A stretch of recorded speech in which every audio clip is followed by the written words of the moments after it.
खंडेलवाल जी जो है इनको कोई खास पहचानता नहीं है। बीजेपी सरकार तो इसमें बैठ गई कि मोदी जी जो करेंगे वो ठीक है, हम कुछ नहीं करेंगे। जो इंजीनियर बन रहे हैं, जो और डिग्रियां ले रहे हैं, उनका क्या फायदा। मेन मुद्दा रोजगार है सर, बेरोजगारी रोजगार है। सरकार दे रही है, किसी के बाप का थोड़ी है, मेरे टैक्स का पैसा मुझे मिल रहा है। नमस्कार, मैं हूं अभिषेक नैन और आप देख रहे हैं बीपी लाइव।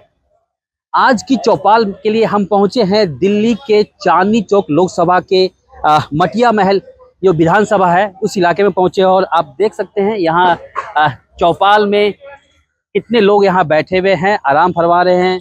यहाँ पे बातों के साथ गुड़गुड़ाहट भी होगा, लोग उसका भी मजे लेंगे और बात करेंगे और यहाँ पे चाय पे चर्चा भी होगी। ये चौपाल जो आज है लोकसभा चुनाव को लेके है और चांदनी चौक का जो लोकसभा क्षेत्र है उस पे यहाँ की जो जनता है उनका क्या मूड है, आइए हम उनके बारे में उनसे जानेंगे कि इस बार जो वो किन किन मुद्दों को लेकर वो वोट करने वाले हैं।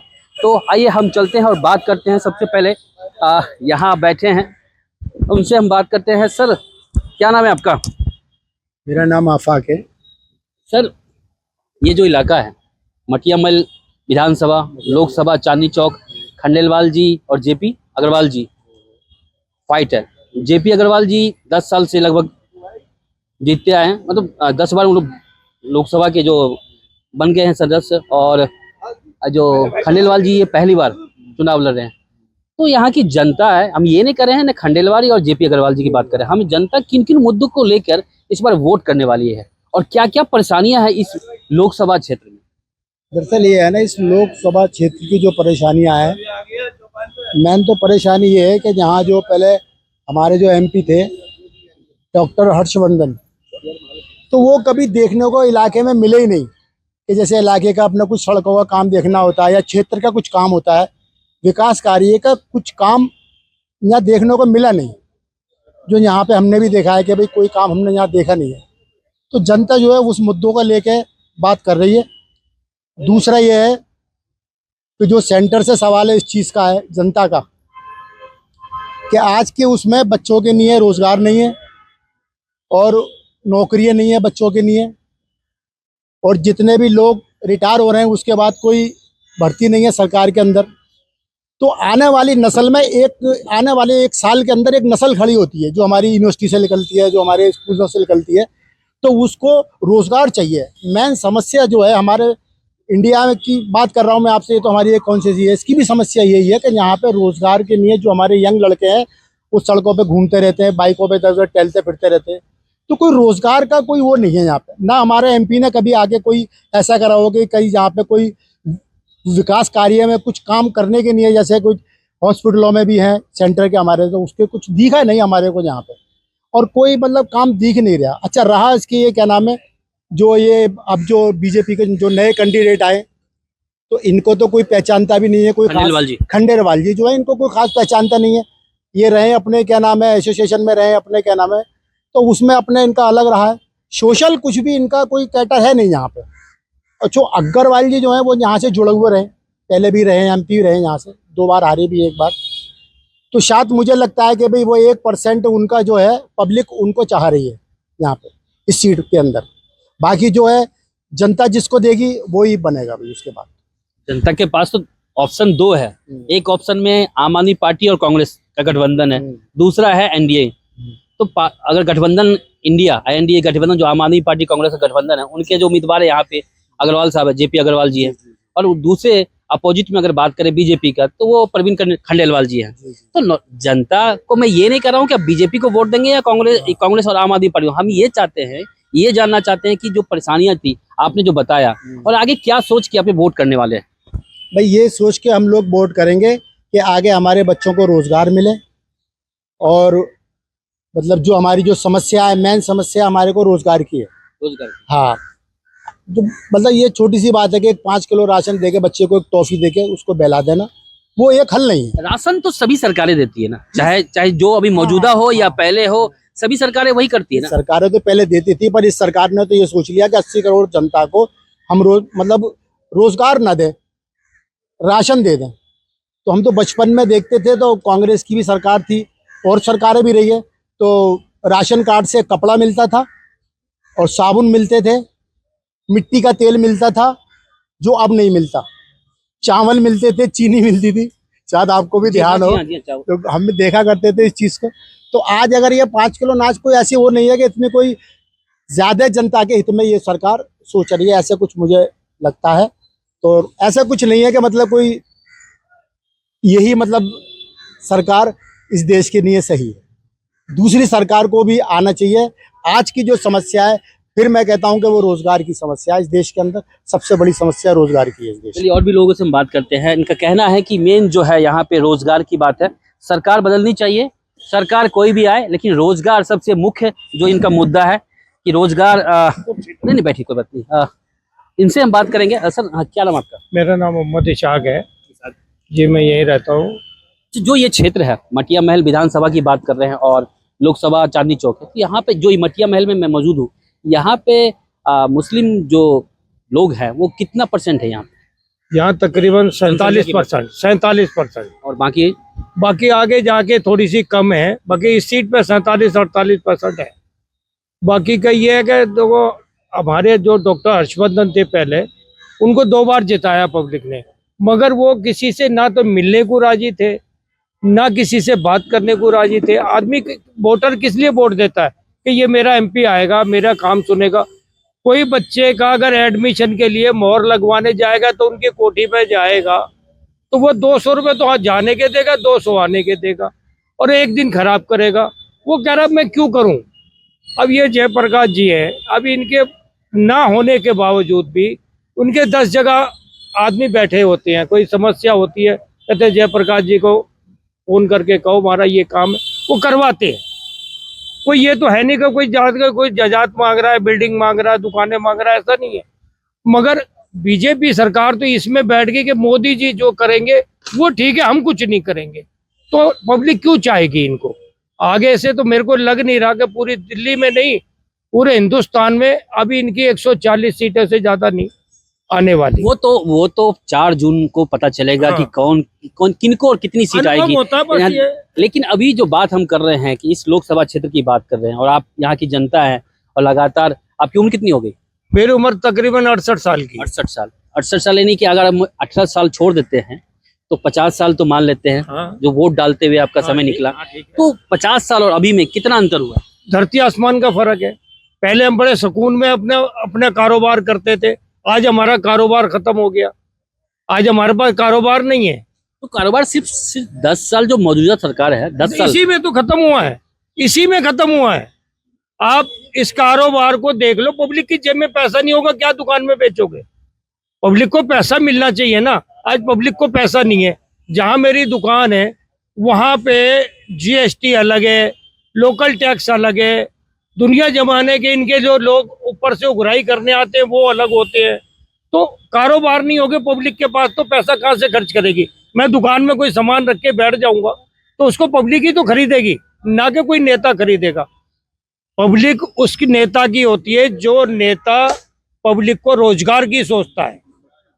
आज मेरे कॉलोनी के अंदर तकरीबन 60% लोग 60% लोग सरकारी नौकरियां करते थे। आज उनके बच्चे जो है ना पढ़े लिखे गुल्ली डंडा खेलने पार्कों में। सरकारी तो नौकरी बहुत बड़ी बात है, प्राइवेट नौकरी नहीं मिल रही उनको, तो कहाँ से पैसा खर्च करेंगे? एक पिताजी की नौकरी पे बच्चे जी रहे हैं, अब उसके अलावा वो क्या कर सकते हैं बताइए आप? भाई पैसा पब्लिक पे होगा तो सामान खरीदेगी, नहीं तो कहाँ से खरीदेगी? अब माँ बाप कोई 100, 200, 500 रुपए तो हर बच्चे को दे नहीं रहे कि जाओगे तुम सौदा खरीद लो। बाप आता है बच्चों के साथ में बैठ के थोड़ा बहुत अपना करता है। इस सरकार ने कभी सोचा ही नहीं। अभी पीछे कोविड में हमारे मंत्री साहब का पता ही नहीं था। ये तो हमारे मंत्री थे ना, किसी को पूछा इन्होंने कभी इलाके में कौन आदमी कैसे काम करेगा? कोविड में लोग मर रहे हैं, गैस के लिए जा रहे, प्राइवेट आदमी गैस लेके आ रहा कंधे पे सिलेंडर रख के, लो जी मेरी तरफ से ले लो। मगर मंत्री साहब का नहीं पता था। इस बार यानी कि आप लोग बदलाव के मूड में? बिल्कुल बदलाव होना चाहिए, मूड में नहीं, बदलाव होना चाहिए। बदलाव होना चाहिए जी जी जी। हम और भी लोगों से बात करते हैं, उनसे पूछते हैं। सर नाम क्या आपका? मोहम्मद अखलाक। अखलाक जी, क्या करते हैं आप? बस जनरल स्टोर है हमारा। यानी कारोबार? जी छोटा ही कारोबार तो है। जी। कैसी कारोबार चल रही है? ये तो पूरी दुनिया को मालूम है हिंदुस्तान के क्या हालात हैं कारोबार के लिए। बस आपके चैनल के माध्यम से मैं यही कहना चाहूँगा कि अब हिंदुस्तान की जनता ने ये एक अपना, जिसे हम कहेंगे कि दिमाग में ये डाल लिया है, अपना मूड बना लिया है कि इस बार जो है मोदी सरकार को हटाना है और गठबंधन को लाना है। उसकी वजह है पढ़े लिखे लोग, पढ़े लिखे बच्चे, जिनके माँ बाप इतना पैसा लगा के उनको पढ़ा रहे हैं। मोदी साहब ने कह दिया, हमारे प्रधानमंत्री ने कह दिया कि जी आप पकौड़ा बेच लीजिए। ये क्या जवाब होता है? आपने चाय बेचा तो इसका मतलब ये है हर आदमी पकौड़ा बेचेगा, चाय बेचेगा? तो डिग्री का क्या हो फायदा? जो इंजीनियर बन रहे हैं, जो और डिग्रियां ले रहे हैं, उनका क्या फायदा? देखिए, बदलाव तो आना ही है। जब एक कोई चीज़ इंतहा से ज़्यादा हो जाती है तो बदलाव तो देखिए, ये हमारा हिंदुस्तान जो है, इस हिंदुस्तान के अंदर तानाशाही ना कभी चली है और ना चलेगी। तो इस सरकार के खिलाफ जो है अब सारे लोग एकजुट हैं और इस बार बदलाव होना है और हो गया। किन मुद्दों पे?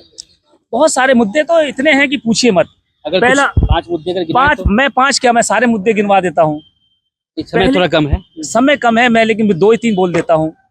पहली बात तो आ जाइए, सबसे ज्यादा इस हिंदुस्तान के अंदर बेरोजगारी। दूसरा, इन्होंने इतनी नफरत फैला दी, सिवाय हिंदू मुसलमान हिंदू मुसलमान हिंदू मुसलमान के अलावा इनके पास कुछ भी नहीं है बोलने के लिए। हिंदू मुसलमान, मंदिर मस्जिद और इंडिया पाकिस्तान, ये इन्होंने सिर्फ 3 अल्फाज इनके पास ये हैं, इसके अलावा कुछ भी नहीं। आप विकास पे बात कीजिए, इनसे कोई जवाब नहीं मिलेगा। आप बेरोजगारी पे बात कीजिए, इनसे कोई जवाब नहीं मिलेगा। और देश का प्रधानमंत्री, आप देखिए इस इलेक्शन के अंदर देश का प्रधानमंत्री होकर वो इतनी बड़ी बात कर रहे हैं, लोगों के दिलों में सिवाय नफरत के अलावा कुछ पैदा नहीं कर रहे।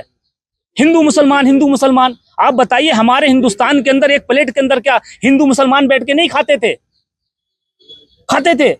ये हिंदुस्तान हमारा जो है, जमहूरियत का जो हिंदुस्तान है, इसमें हिंदू मुस्लिम सिख ईसाई आपस में है भाई भाई। और इसकी जो एक खूबसूरती है, इस सरकार ने उसको मिटा दिया और पूरी मिटाने की कोशिश कर रहे हैं।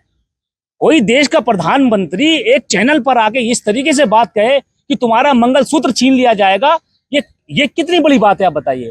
देश का प्रधानमंत्री को सबको लेके साथ चलना चाहिए, सब लोगों को, हिंदू हो, मुसलमान हो, सिख हो, ईसाई हो, लेकिन इस पार्टी के अंदर सिर्फ हिंदू मुसलमान, सिर्फ हिंदू मुसलमान, विकास का कोई काम नहीं, कोई नाम नहीं। तो सर मैं चाहता हूं कि और मैं क्या चाहूंगा, आप 4 तारीख को जब रिजल्ट आएगा तो आप देखेंगे कि पूरे हिंदुस्तान की जनता इसको बदल चुकी होगी और गठबंधन की सरकार बनेगी। चलिए 4 तारीख को जब नतीजा आएगा तो पता चलेगा कि आखिरकार कौन जीतते हैं और कौन हारते हैं, किसकी पार्टी जीतती है, किसकी हारती है। क्या कहेंगे सर आप? मेरा नाम हरिकृष्ण चौहान जी। बाई बर्थ मिंटरो। क्या करते हैं आप? सर मेरा अपनी छोटी सी दुकान है, उसमें अपना कारोबार करता हूँ। कारोबार तो ठीक ठाक चल रहा है ना? राम भरोसे। ऐसा क्यों? बस मोदी है तो मुमकिन है। मोदी है तो मुमकिन है, मतलब समझ में नहीं आया। कारोबार मोदी मुमकिन मुमकिन है, रोजगार ने, बेरोजगारी बहुत है सर, बेरोजगारी बहुत है। 2014 में हमने सरकार बदली थी, शायद हमारे अच्छे दिन आएंगे, बहुत उम्मीद से बदली थी। सबने वोट दिए थे, हम भी कांग्रेसी हैं बाई पर, हमने भी सोचा राम मंदिर बना, ये बनाएंगे वो बनाएंगे, सब कुछ किया इन्होंने। लेकिन मेन रोजगार चाहिए सर हमें। रोजगार नहीं है तो कुछ भी नहीं है। मेन मुद्दा रोजगार है सर, बेरोजगारी रोजगार है। और भी लोगों से बात करते हैं। मुद्दे तो बहुत है, लेकिन यहाँ पे देखा जा रहा है कि मुद्दा जो है मेन रोजगार, जो बता रहे हैं रोजगार, लोग बेरोजगार है, युवा और पहले के लोग भी बेरोजगार थे और युवा जितने भी बालिग होते जा रहे हैं वो भी बेरोजगार होते जा रहे हैं। बहुत आराम फरमा रहे हैं सर। तुम कम कर लीजिए थोड़ा सा, बहुत ज्यादा हो गया सर। क्या करें, काम धंधा है नहीं यार। आप कह रहे हैं काम धंधा नहीं है, काम धंधा ही तो दिख रहा है, ये तो पूरा काम धंधा दिख रहा है। अगर ये काम धंधा है तो भगवान ऐसा काम धंधा किसी को भी ना दे। सबसे पहले अपना नाम बताइए। मेरा नाम राजेश पुरी। क्या करते हैं? मेरा शॉप है। शॉप है, हाँ। सारा दिन शॉप पे बैठते हैं, इसीलिए आपका तोंद निकल गया। इसको कम कीजिए, नहीं तो बहुत सारी बीमारी हो जाएगी, बहुत परेशान हो जाएगा। कोई भी सरकार आपको इस परेशानी का निजात नहीं दिला पाएगा। क्या इस बार किन किन मुद्दों को लेकर वोट करने वाले हैं? हमारे यहाँ तो सबसे बड़ा मुद्दा जो है विकास का था। 10 साल हमारे यहाँ हर्षवर्धन जी रहे, पर उन्होंने कोई ध्यान नहीं दिया। उनका ध्यान हमारे से कम बीजेपी के दफ्तर पे ज्यादा रहा। वो एरिया में आते थे पर सीधा बीजेपी दफ्तर का इंस्पेक्शन करके सीधा हॉस्पिटल। मैंने हर्षवर्धन जी को एज ए सीनियर रेजिडेंट देखा हुआ है। पर उन्होंने इस इलाके ने उन्हें शोहरत दी, इज्जत दी। एमएमसी से वो पढ़े, एंग्लो संस्कृत स्कूल में पढ़े, पर उन्होंने इस इलाके को तवज्जो नहीं दी। हमारे यहाँ बारात घर की समस्या 20 दफा उन्हें लिख के दिया, कुछ नहीं हुआ। वो उनका एक्चुअल में ये है कि मिंटो रोड से हमें वोट नहीं मिलता तो हम यहाँ काम नहीं करेंगे।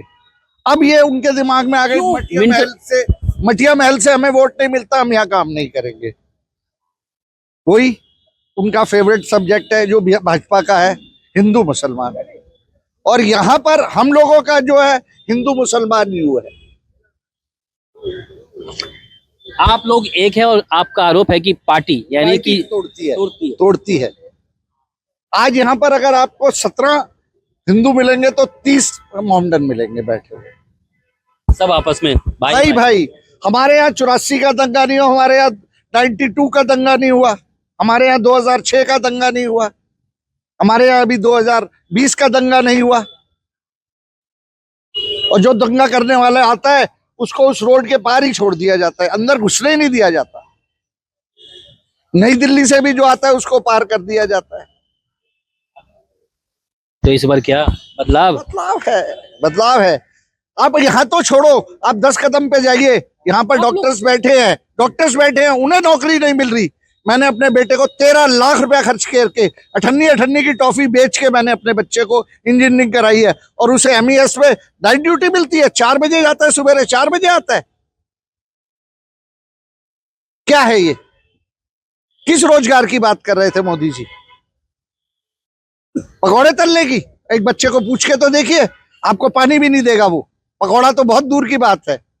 और 13 लाख रुपया खर्च के इंजीनियरिंग कराई उस बच्चे को, 13,000 रुपए तनख्वाह, और वो भी उसका खून चूस के। और आप मिनिमम वेजेस की बात करते हो कि हम 14,400 दे रहे हैं। किसको दे रहे हैं बताइए? हर जगह भ्रष्टाचार था, आपकी कॉरपोरेशन में भ्रष्टाचार था। आपने MPO को भ्रष्टाचार के लिए बढ़ाया। कौन सा MP? आपने क्या चलाया? आपने एक CEO की तरह सरकार चलाई है। आपके हम MP के पास जाते थे कि हमारे को ये कोटा या कोई राशन का कोई चीज दे दीजिए, वो कहता है इस फाइल को मुझे PMO भेजना पड़ेगा। सर अब तो कारपोरेशन में क्या है? अब कारपोरेशन हो गया ना, लुट पिटाऊ कारपोरेशन मिला, उसको क्या करेंगे हम बताइए? कॉर्पोरेशन के पास सीमेंट नहीं, बदरपुर नहीं, इवन जो रोड पे चूना डालते थे वो चूना भी नहीं लगा रही है कॉर्पोरेशन अब तो। क्यों? अब तो पसंदीदा सरकार है तो पैसा कहाँ आ रहा है उसके पास? पसंदीदा पे भी पैसा कहाँ आ रहा है? जो उसको आ रहा है वो बत्ती और पानी में दे रही है। बत्ती हाफ, पानी माफ, बाकी सब कुछ साफ। तो क्यों ले रहे हैं? कहाँ ले रहे हैं? पानी फ्री क्यों ले रहे हैं? बिजली क्यों? सब्सिडी आपने बंद कर दी। क्या कर लिया हमने? अरे जो मिल रहा है वो तो ले ले, सरकार दे रही है, किसी के बाप का थोड़ी है। मेरे टैक्स का पैसा मुझे मिल रहा है। आप चीनी देते थे, बंद कर दी, क्यों?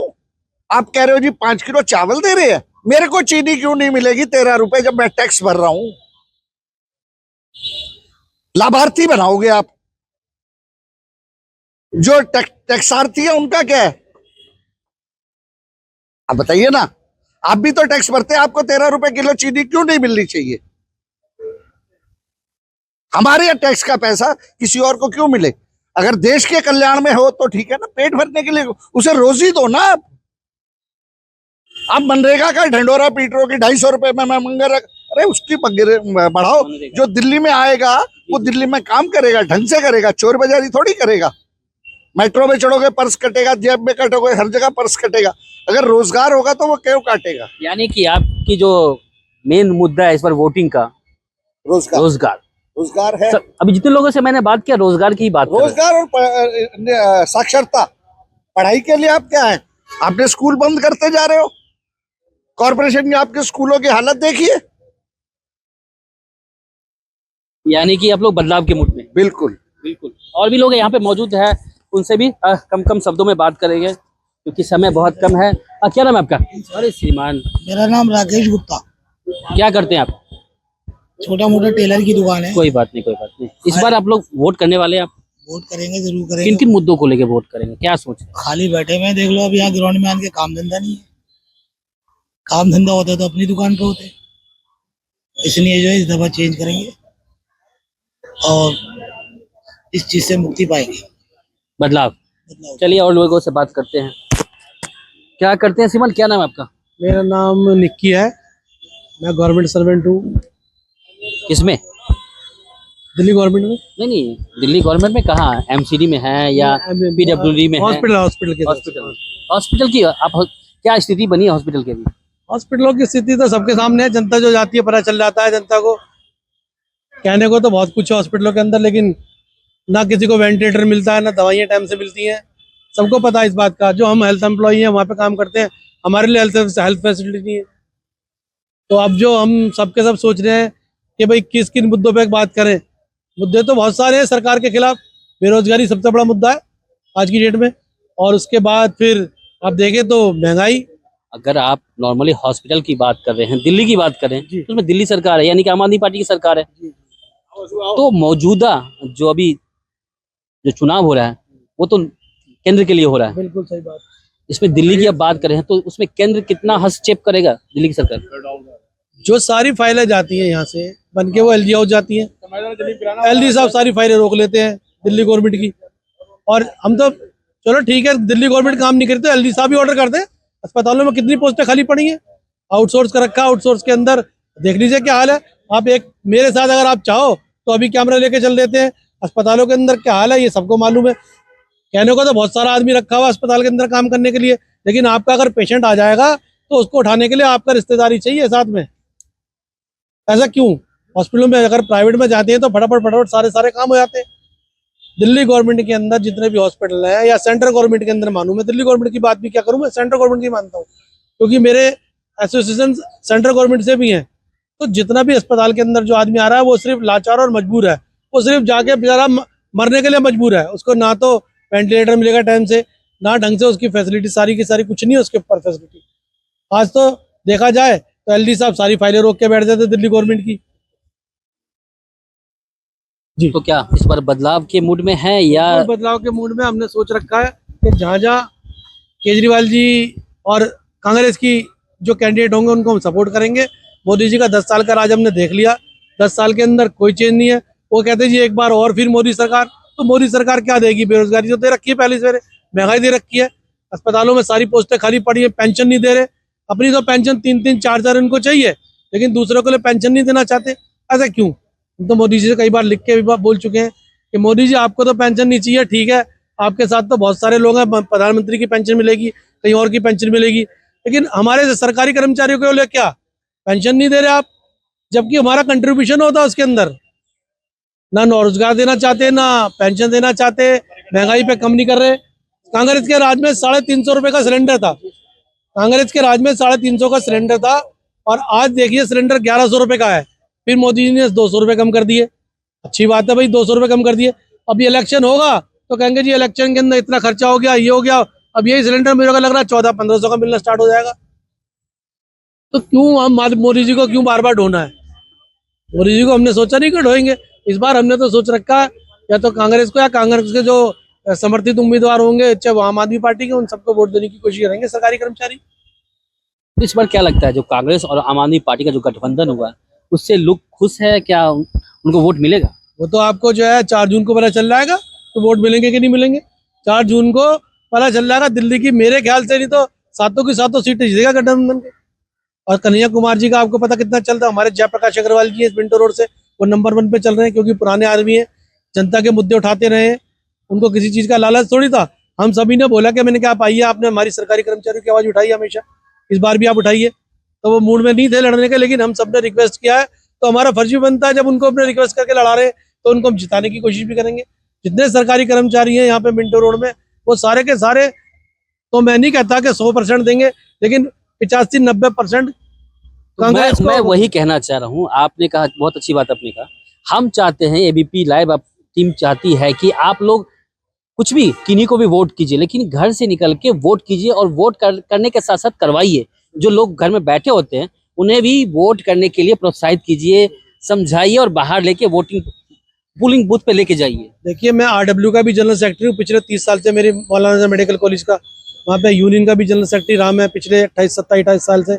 और हमारी कोशिश यही होती है कि हम तो, क्योंकि हम एक्टिवली पार्ट नहीं करते किसी भी उसके अंदर, गवर्नमेंट सर्वेंट है इसलिए, लेकिन हमारी छुट्टी होती है उस दिन और हम सबको कोशिश करते हैं कि आप चाहे किसी को भी वोट करें, आप जाइए तो सही पोलिंग बूथ पे, और सबको घरों से निकालते हैं। इस बार और सालों की अपेक्षा इस बार वोटिंग प्रतिशत बढ़ाइए, लोगों को लेके बिल्कुल, जाइए, बिल्कुल। ताकि डिसीजन तो बाद की बात है, वो 4 जून को पता चलेगा, लेकिन पहले वोट तो डालिए। बिल्कुल हमने कोशिश और करें। कल से चुनाव प्रचार बंद होने वाले हैं और 25 मई को आपको वोट करना है, तो अपने इलाके में वोट करवाइए। बिल्कुल हम सब करवाएंगे वोट, हमने कोशिश, हमारा हमेशा रहती है यही कोशिश कि वोट किसी को भी देवो, लेकिन अपने अपने घरों से निकले। उनसे रिक्वेस्ट होती है हमारी कि आप जाके वोट करें। चलिए, धन्यवाद। और भी लोगों से हम बात करेंगे, बस कम समय में बात करेंगे, जल्दी थोड़े समय में बात करके निकलेंगे। सर, जनाब सबसे पहले अपना नाम मंजूर मलिक, और एज, 6666, सीनियर सिटीजन, यस। लेकिन बहुत ही फिट। धन्यवाद, थैंक यू। क्या करते हैं? अपना काम है बिल्डिंग वर्क्स। क्या व्यापार कैसा चल रहा है? व्यापार आपको पता है जैसे चल जाए तो आप सबको पता चल सब लोग एक तरफ से ही व्यापार बोल रहे हैं, नहीं चल रहा व्यापार की तो हालत बहुत बुरी खराब हुई है इसमें। कारोबार तो है नहीं लोगों को। जी जी। कारोबार का तो बहुत बुरा हाल हुआ है।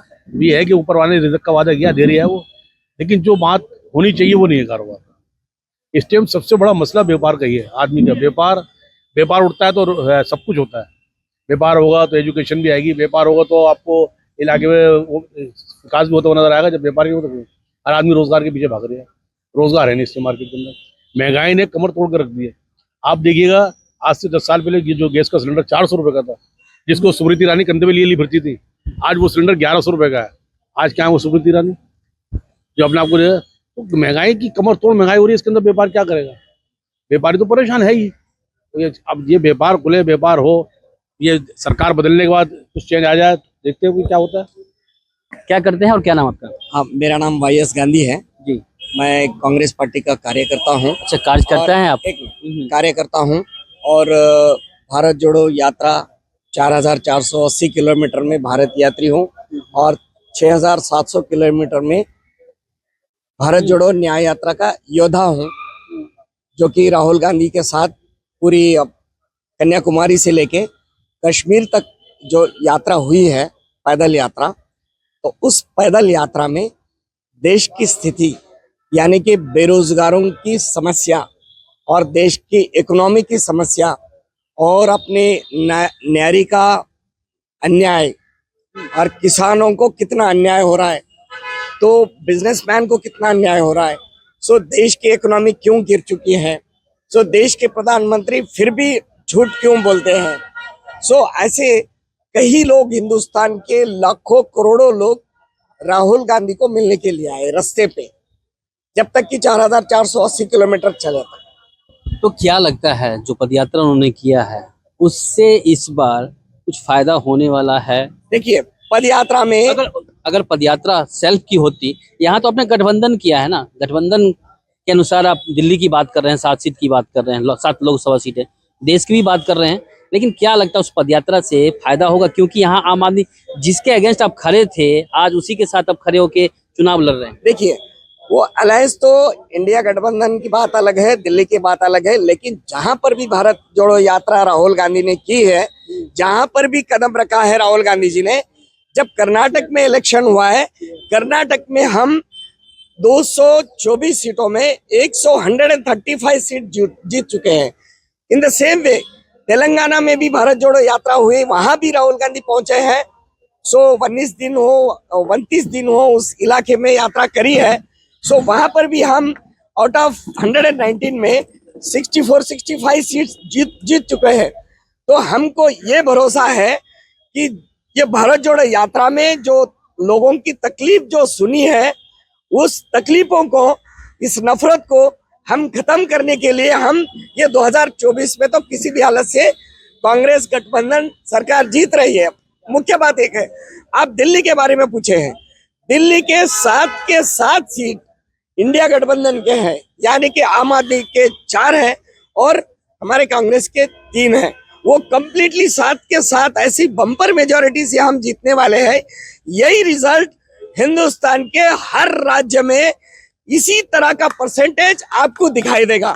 अगर उत्तर प्रदेश बोलो, जम्मू कश्मीर बोलो, या लद्दाख बोलो, या झारखंड बोलो, आप ये हिंदुस्तान का सब वेस्ट बंगाल नहीं होता, जहां पर कि देश के प्रधानमंत्री दादागिरी बताकर महिलाओं के ऊपर तृणमूल कांग्रेस की मुख्यमंत्री ममता बनर्जी के ऊपर जो दादागिरी बताई गई और मेन अगर मुद्दे की बात करें, किन मुद्दों को लेकर वोट करने वाले ये बताइए मुझे। देखिए 30 सेकंड में मुद्दा बात यह है, बेरोजगारी है और किसानों के ऊपर जो अन्याय हो रहा वो भी है, और देश में महंगाई अगर बोलेंगे तो इससे बड़ी महंगाई और बेरोजगारी महंगाई है, बेरोजगारी है, किसानों को अन्याय हो रहा है।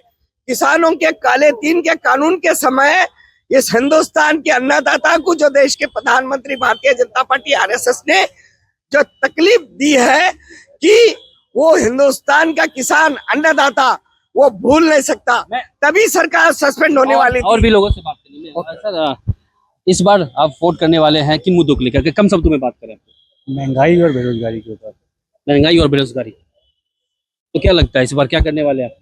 महंगाई और बेरोजगारी के विरोध में वोट देंगे तो नेचुरली हम कहाँ पे वोट देंगे, ये तो आप जान सकते हैं सर इस बारे में। बदलाव बिल्कुल बदलाव होगा सर। दिल्ली के 7 सीटों पर बदलाव होगा। हमें अपनी सीट का तो मालूम है, ये तो बदलाव होगा। यहाँ की जनता किस मूड में? चांदनी चौक की जनता चांदनी चौक में चांदनी दिखाई, चांदनी रात को उजाले में, चांदनी रात को सूर्य की किरणों में बदल देगी। जयप्रकाश जी को भी प्रकाश फैलाएगी, प्रकाश फैलाएंगे। चलिए और भी लोग हैं, उनसे बात करते हैं कम शब्दों में। क्या नाम है आपका? मेरा नाम सलीम रजा है। सलीम जी, किन किन मुद्दों को लेके वोट करने वाले हैं, कम शब्दों में बात करते हैं। अभिषेक किधर है? सबसे नंबर 1 महंगाई और बेरोजगारी। देश में महंगाई बहुत है, बेरोजगारी बहुत, और दूसरा मोदी जी की सारी पॉलिसी फेल। देखिए, जब मोदी जी आए थे 2014 के अंदर, तो वर्ल्ड बैंक का और IMF का लोन हमारे पास 54 लाख करोड़ था, आज 205 लाख करोड़ हो गया। इसका मतलब हमारी पॉलिसी खराब है सब, और मोदी जी ने सब हिंदुस्तान को डुबवा दिया कर्जे के अंदर। तो सबसे पहले महंगाई और देश पे कर्जा।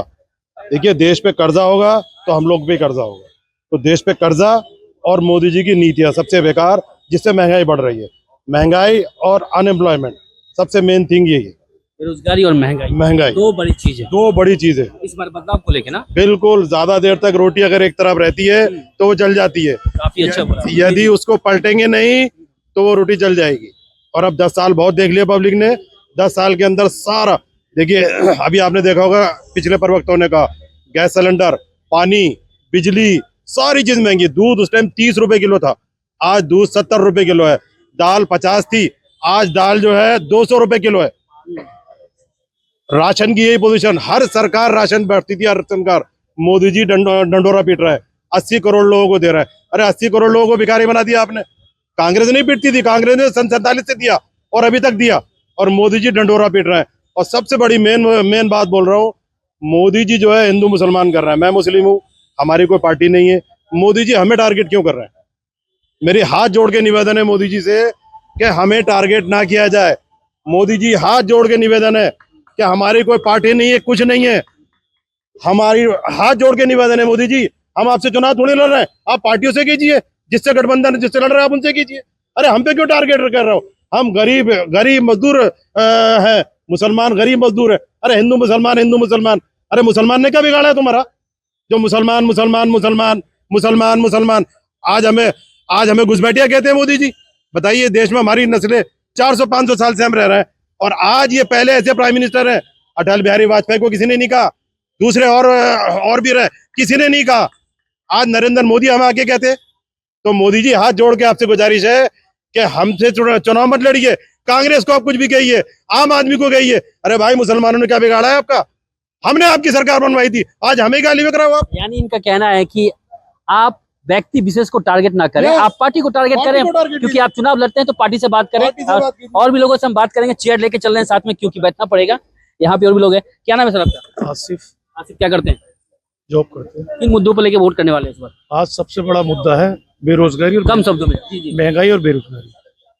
जो मोदी जी कह के आए थे, अब की बार बहुत हुई महंगाई की मार। भाजपा सरकार तो रह रही, मीडिया में 14 गया मोदी सरकार कहलाई। शायद पहले ऐसे शख्स होंगे जो अपनी सरकार को कुछ जनता चुनती है, पार्टी चुनती है, वो पार्टी ना होके एक विशेष रह गई है। विशेष जब भी होता है जो कोई तानाशाह होता है। हिटलर को लोग याद करते हैं, हिटलर की पार्टी को याद नहीं करते। जिक्र हमेशा हिटलर के नाम से होता है। आज लोग मोदी की बात करते हैं, मोदी कहीं ना कहीं किसी ना किसी रूप में हिटलर को फॉलो करते हैं और औरंगजेब को फॉलो करते हैं। क्या इस बार क्या मूड क्या आपका? हमारा मूड नहीं, देश का मूड है। देश और तमाम हिंदुस्तान की वो मीडिया जो बात करती है एक तरफा, वो भी ये कह रही है, जो राहुल गांधी जी ने मुद्दे उठाए, महंगाई, बेरोजगारी, 54% हर चैनल के मुद्दे ये दोनों हैं। जब ये दोनों मुद्दे राहुल गांधी जी द्वारा उठाए गए हैं तो जनता का मूड दिखाई दे रहा है। जिन मुद्दों की जनता बात कर रही है, जिन मुद्दों की राहुल गांधी जी बात कर रहे हैं, वही आम आदमी के मुद्दे हैं। और आम आदमी, हर देश का नागरिक उन मुद्दों पे वोट कर रहा है और उन मुद्दों पे भारतीय जनता पार्टी को की सरकार जाने वाली है। और सरकार के हालात हैं कि पहले चरण वोट डालने के बाद में देश के प्रधानमंत्री ने किसी तरीके से कहा एक विशेष वर्ग के लिए, और बड़े दुख के साथ कहूंगा, उन्होंने मंगलसूत्र का जिक्र किया। मंगलसूत्र वो है, औरत मरने के बाद में अपने पति के या अर्थी के साथ मंगलसूत्र लेके जाती है। मोदी जी ने तो कोविड के दौरान में मोदी जी ने लोगों के मंगलसूत्र छीन लिए। इतने बुरे हालात हो गए, मंगलसूत्र बेच कर उन्होंने अपने आदमी का इलाज कराया। ऐसी सरकार देश को नहीं चाहिए। जो सर ऐसी सरकार देश को नहीं चाहिए। जी मेरे हिसाब से तो नहीं चाहिए, क्योंकि हमारे देश का नुकसान है। बीजेपी पार्टी का नुकसान होगा, सरकार उनकी ना बने, पर हमारे देश का नुकसान नहीं होना चाहिए। अगर बीजेपी सरकार की कुर्बानी जा रही है देश के लिए, तो उसकी कुर्बानी देना जनता के लिए लाजमी है कि उसकी कुर्बानी दे दो बीजेपी की, पर देश को बचा ले। देश बचाना हमारा बहुत जरूरी है। हमें किसी पार्टी की ऐसी की जरूरत नहीं है कि जो हमारे देश को पीछे ले जाए। जो हमारे देश को आगे बढ़ाए, उस पार्टी की हमें जरूरत है आज की डेट में। जो देश को आगे बढ़ाए, तो मौजूदा सरकार तो देश को आगे बढ़ा ही रहा है ना। ये बोले कि जो देश को आगे बढ़ाए उसके साथ हमें, हाँ देश को आगे बढ़ा रहे तो देश को पीछे कर दिया उन्होंने। हाँ बढ़ा रहे, इतनी महंगाई कर दी, कैसे पीछा इतनी पीछे कर दी, कितना कर्जा चढ़ा दिया, हर आदमी पे कर्जा हो गया दुनिया भर का। इतना कर्जा करते, बेरोजगार आदमी हो गया, महंगाई इतनी हो गई, उससे ज्यादा क्या होगा बताइए। लोगों ने आत्महत्या करना शुरू कर दी है, कारोबार नहीं लोगों के पास, क्या करें, कहाँ से क्या करेंगे। क्या इस बार मूड क्या आपका? वोट तो हमारा यही है, गठबंधन को वोट देंगे। ओके, बहुत बहुत शुक्रिया आप लोगों का।